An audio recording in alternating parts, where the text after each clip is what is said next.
बघा आज आपण करूया सुक्का चिकन। मी त्याच्याकरता 1 किलो चिकन आणलेलं आहे, स्वच्छ धुवून घेतला।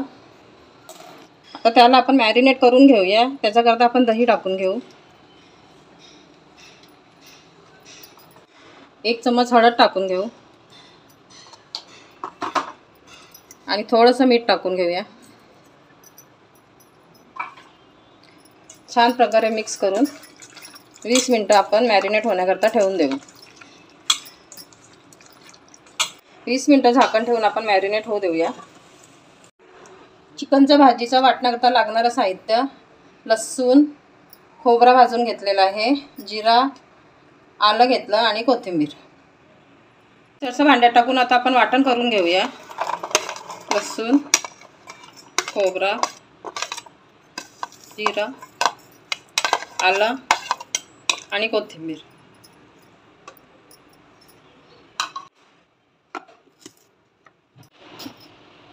बघा अशा प्रकारे मी वाटण करून घेतला। भाजी करता लागणारं साहित्य: मी 1 कांदा बारीक कट करून घेतला, 1 टोमॅटो बारीक कट करून घेतला आणि वाटण घेतलं। कढई गरम झालेली आहे, तेल टाकून घेऊ।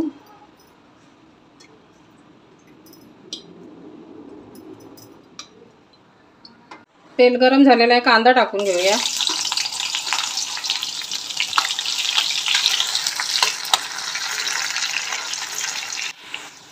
चवीनुसार मीठ टाकून घेऊ। मीठ थोडंच टाकायचं कारण मॅरिनेट करायच्या वेळेस मीठ टाकलं होतं आपण। वाटण टाकून घेऊया।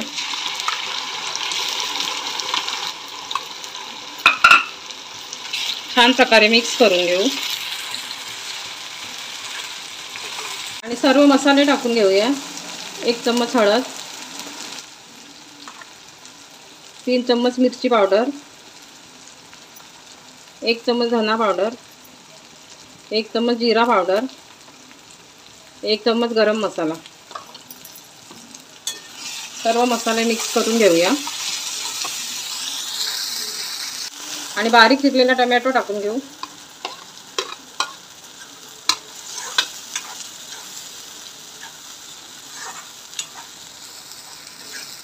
बघा 20 मिनिटं झालेले आहे। आपलं चिकन छान प्रकारे मॅरिनेट झालेलं आहे।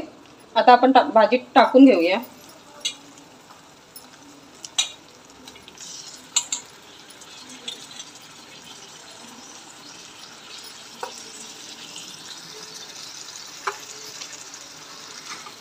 छान प्रकारे मिक्स करून घेऊ। झाकण ठेवून 20 मिनिटं वाफेवर शिजवून घेऊया। बघा आता आपण एकदा बघूया। बघा चिकनला पाणी सुटलेलं आहे।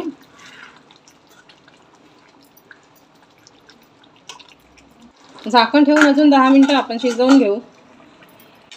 बघा 10 मिनिटं झालेले आहेत। आता आपली भाजी शिजलेली आहे। बघा भाजी छान प्रकारे सुक्की झाली। आता आपण त्याच्यात कोथिंबीर टाकून देऊया।